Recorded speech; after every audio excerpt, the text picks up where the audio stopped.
Agar bisa memahami urusan Israel-Palestina ini, kita perlu tahu sejarahnya dulu. Kekeliruan orang pada umumnya adalah mengira bangsa asli Palestina itu adalah Arab Muslim, padahal faktanya bukan. Palestina berasal dari kata Filistin, dan berdasarkan keterangan yang saya dapat di Museum Filistin di sini, bangsa Palestina berasal dari Pulau Kreta di Kepulauan Yunani. Mereka berlayar dari Pulau Kreta Yunani dan menetap di tanah yang kita kenal sekarang dengan nama Palestina. Jadi bangsa Palestina aslinya bukan Arab Muslim, tapi orang Yunani kuno. Waktu bangsa Filistin kesini dari Yunani, daerah ini dulu belum bernama Palestina. Daerah ini dulu masih bernama Kanaan atau Tanah Kanaan. Apakah waktu itu sudah ada bangsa Arab dan Yahudi di sini? Jawabannya belum. Bani Israel atau bangsa Yahudi baru datang ke tanah Palestina setelah Nabi Musa meminta kepada Fir'aun Raja Mesir untuk membebaskan mereka dari perbudakan. Setelah terbebas dari Fir'aun, Nabi Musa membawa Bani Israel atau bangsa Yahudi ke tanah yang dijanjikan. Itulah tanah yang kita kenal sekarang dengan nama Palestina. Setelah terbebas dari Fir'aun, Bani Israel Yahudi hidup di tanah Palestina ini turun-temurun selama ribuan tahun, mendirikan kerajaan Israel yang raja-rajanya tidak asing bagi kita. Salah satunya Raja David, atau yang kita umat Islam kenal dengan nama Nabi Daud. Siapa yang tidak tahu cerita Nabi Daud? Ia mengalahkan raksasa bangsa Filistin bernama Goliat hanya dengan sebuah batu. Lalu ada Raja Solomon, anak kandung dari Nabi Daud, atau yang kita umat Islam kenal dengan nama Nabi Sulaiman. Nabi Sulaiman adalah raja Yahudi yang membangun kuil suci untuk tempat ibadah agama Yahudi yang dikenal dengan nama Kuil Solomon. Yang di belakang saya itu adalah tembok ratapan, tempat paling suci bagi agama Yahudi seperti Ka'bah buat umat Islam.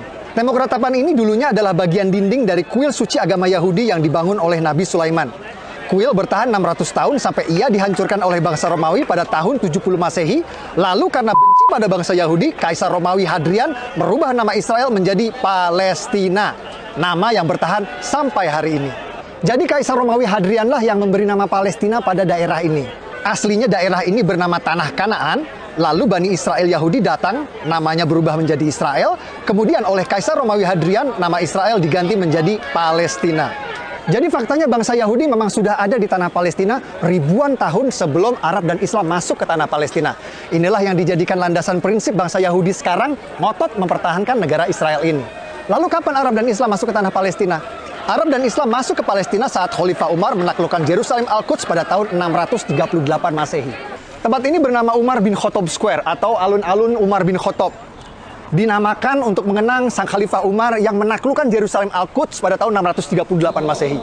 Guys, hari ini kita bersama Dr. John Seligman, sejarawan, arkeolog, ahli situs-situs purbakala bergelar Dr. S3.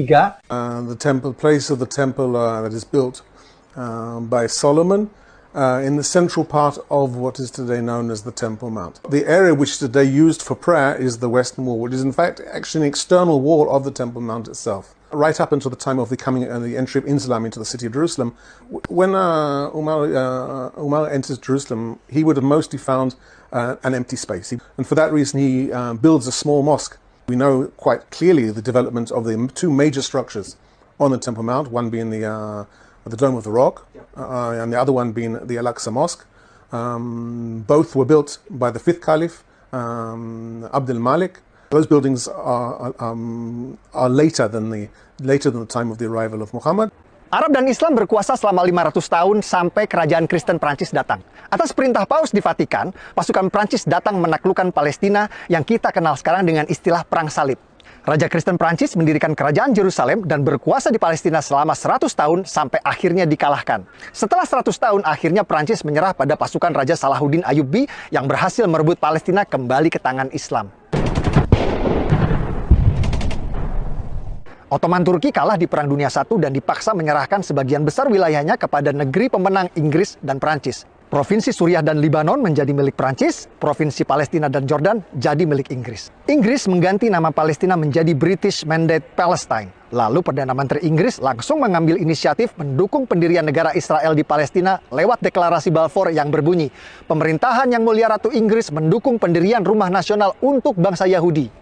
Pada tahun 1947, Perserikatan Bangsa-Bangsa PBB menerbitkan resolusi pendirian dua negara di Palestina, negara Yahudi dan negara Arab. Warga Yahudi langsung menerima tawaran ini dan mendirikan negara Republik Israel.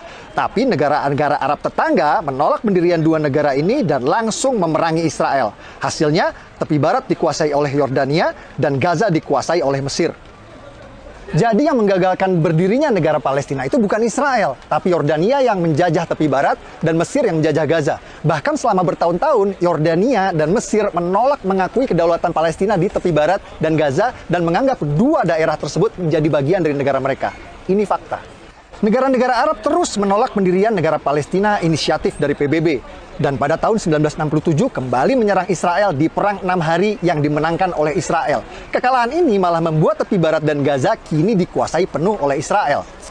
Bahkan saat Yasser Arafat, pemimpin Gerakan Pembebasan Palestina PLO, sepakat perjanjian damai Oslo yang akan mendirikan negara Palestina berdampingan dengan Israel ditolak oleh partai oposisi Hamas yang membuat pendirian negara Palestina kembali gagal. Dulu PBB menawarkan pendirian negara Palestina ditolak, malah dibalas dengan perang.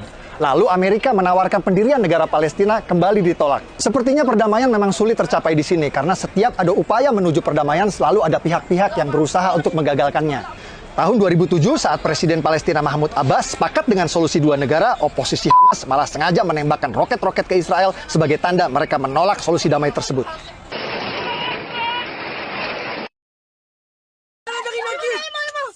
Fakta-fakta yang saya sajikan di video ini adalah hasil investigasi langsung di TKP. Banyak narasumber yang tidak mau tampil dalam video karena alasan keamanan. Saya berharap video ini bisa memberikan penjelasan, membantu menjelaskan bahwa apa yang terjadi di sini bukan seperti yang kita dengar selama ini. Peduli Palestina adalah masalah kemanusiaan. Betul, saya setuju. Tapi jika Anda peduli tanpa tahu fakta, hanya akan membuat Anda mudah dibodohi oleh penipu maling donasi seperti ACT yang sering memutarbalikkan fakta agar uang keluar dari dompet Anda. Kalau menurut Anda video ini bermanfaat, share link video ini di grup WhatsApp Anda. Dengan saya Permadi, dari kota Purbakala, Yerusalem, Al-Quds. Assalamualaikum warahmatullahi wabarakatuh.